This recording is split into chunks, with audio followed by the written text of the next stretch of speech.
নমস্কার বন্ধুরা, শুভ্রা স্টোরির আরেকটি নতুন ভিডিওতে আপনাদের সকলকে স্বাগত জানাই। আজ হচ্ছে মঙ্গলবার, সকাল এখন 7:30। মা স্নান করেছে ভোর 4:30-র সময়। তারপর সমস্ত রকম জোগাড় যন্ত্র সব কিছু করে নিয়ে চলে এসেছে বাইরের রান্নাঘরে। ভেতরের রান্নাঘরে গ্যাসে রান্না হবে, সেখানে তো ঠাকুরের কিছু করা যাবে না, সেই জন্য মা আজকে চলে এসেছে বাইরের রান্নাঘরে। আজকে হচ্ছে বিপত্তারিণী, সব কিছুই ঠাকুরের জন্য করা হবে, তো সেই জন্য বাইরের রান্নাঘরটাই হচ্ছে নিরাপদ। বাইরে ছোট ছোট ছেলে মেয়েরা আছে, সেক্ষেত্রে মাকে ছুঁয়ে দেওয়ারও ভয় আছে, তো সেই জন্য মা একদম নিরিবিলি নিশ্চিন্তে একধারে আপনার চলে এসেছে। এসে উনুনটা খুব সুন্দর ভালো করে ধরিয়ে দিয়েছে, এবার কড়াইটা চাপিয়ে দেবে। বিপত্তারিণীর ব্রত মা আর দিদিভাই করে, আমি করি না। তবে দিদিভাই এখনও অবধি এসে পৌঁছায়নি, তো সেই জন্য মাই ততক্ষণে কাজটা শুরু করে দিয়েছে। এখানে বসে আছে বাবা সারাদিন ঘরের মধ্যে থাকে, তো সময় কাটে না, সেই জন্য এখানে দরজা গড়ায় এসে বসে থাকে। রাস্তা দিয়ে যে যায় তার মধ্যে পরিচিত যদি কেউ হয় তাকে ডাকে, তারপর গল্প টল্প এসব কিছু করে। মায়ের ওইদিকে একা কাজ করতে অসুবিধে হবে, সেই জন্য আমিও স্নানটা করে নিয়েছি। যতক্ষণ না দিদিভাই আসছে ততক্ষণ আমি মাকে এখানে হেল্প করে দেব, তারপর চলে যাব রান্নাঘরে রান্না করার জন্য।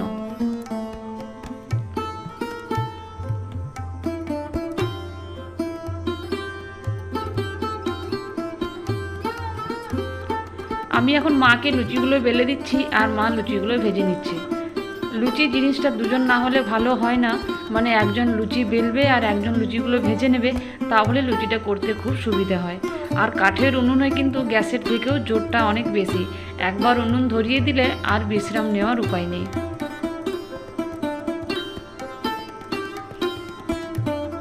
মায়ের কাপড় কেচে শুকনো করা ছিল, আর দিদিভাইয়ের কাপড়ও কেচে শুকনো করা আছে, কিন্তু আমার কাপড় কাচা ছিল না, সেই জন্য মায়ের একটা কাপড় কাচা ছিল, আমি মায়ের কাপড়টাই পরে নিয়েছি। লুচিগুলো হয়ে গেছে আর সুজিও হয়ে গেছে। লুচি সুজি কমপ্লিট হয়ে গেছে, এবার বাকি যেগুলো করার আছে সেগুলো এক এক করে করে নিতে হবে। আর বিপত্তারিণী করার জন্য অনেক কিছু শীতল করতে হয় ঠাকুরের, তো সেগুলো মা এক এক করে করে নেবে। মালপোয়া, তারপর হচ্ছে মুগের বড়া, বেসনের বড়া, চাঁছি, ছানা, সব কিছু মা এবার এক এক করে করবে। আমি এবার এখান থেকে চলে যাচ্ছি, আর এখন এখানে দুজনের দরকার নেই। মা এখন মালপোয়ার জন্য সব কিছু রেডি করছে। সুজি নিয়েছে, ময়দা নিয়েছে, চিনি নিয়েছে, আর নিয়েছে মৌরি।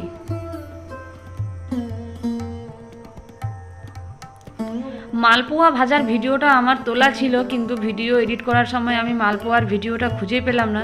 কি হয়েছে বুঝতে পারছি না, ছেলে মেয়ে হয়তো ডিলিট করে দিয়েছে। এদিকে দিদিভাই এসে পৌঁছে গেছে, আর দিদিভাই এসে ততক্ষণে ছেলে মেয়েদের খাবার দিয়ে দিয়েছে, বেগুনি মুড়ি।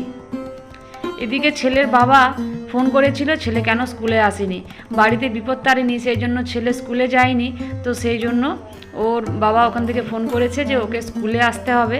ওই জন্য ও জামা কাপড় পরে রেডি হয়ে বসেছিল স্কুলে যাওয়ার জন্য। স্কুলে চলেও যাচ্ছিল, তারপর মা অনেক করে ওকে আটকালো, মানে মায়ের সুপারিশে আজকে ওর স্কুলে যাওয়াটা বন্ধ হলো। এদিকে দিদিভাই পুজোর জন্য সব কিছু শীতল সাজাচ্ছে।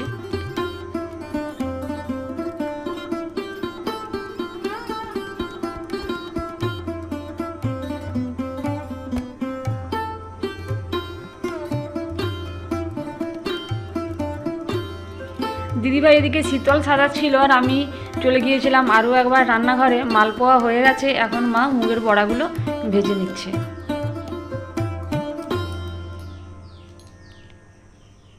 অনেক খুঁজলাম, কিন্তু মালপোয়ার ভিডিওটা আমি কিছুতেই খুঁজে পেলাম না, থাকলে খুবই ভালো লাগতো। কিভাবে মা মালপোয়াগুলো ভাজে সেটা আমি দেখাতে পারতাম, কিন্তু সেটা আর হলো না। পরের বার যখন মা মালপোয়া বানাবে তখন আবার সেটা শেয়ার করব। বাইরে রান্নাঘর থেকে সব কিছু শীতল মা নিয়ে বাড়িতে চলে এসেছে, আর এখানে দিদিভাই এখন এক এক করে সব সাজিয়ে নিচ্ছে। আগে সব কিছু 13টা দিয়ে থালা সাজানো হতো, মানে মোকাম সাজানো হতো, 13টা পান দিয়ে তার উপরে সব কিছু 13টা দিয়ে মোকাম সাজানো হতো। কিন্তু যখন থেকে করোনা হয়েছে তখন থেকে মোকাম সাজানোটা বন্ধ হয়েছে। এরকম সব এক জায়গায় 13টা করে দিয়ে আর সাজানো হয়।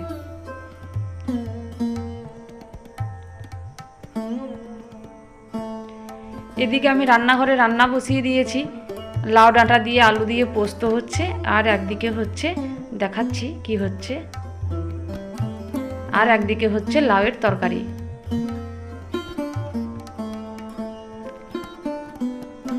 প্রচণ্ড আজকে কাজের তাড়াহুড়ো ছিল, তো সেই জন্য পুরো রান্নাটা কমপ্লিট করে আর ভিডিও করা হয়নি। এদিকে আমি একটা পাকা আমের মানে জুস বানিয়ে নিয়েছি, এটাই আজকে চাটনি হিসেবে খাওয়া হবে। রান্নাটা তাড়াহুড়ো করে কমপ্লিট করে আমি এবার চলে যাচ্ছি একটুখানি পুজো দেখতে। ওদিকে পুজো আরম্ভ হয়ে গেছে, আমাদের সেজো জেঠুদের বাড়িতে পুজো হচ্ছে, এটা হচ্ছে আমাদের সেজো জেঠুর বাড়ি।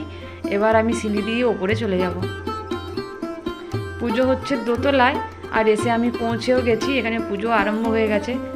দিদি ভাইদের শীতল, আমাদের শীতল সব মিলিয়ে এখানে বেশ অনেকটাই মানে দেখাচ্ছে অনেকগুলো।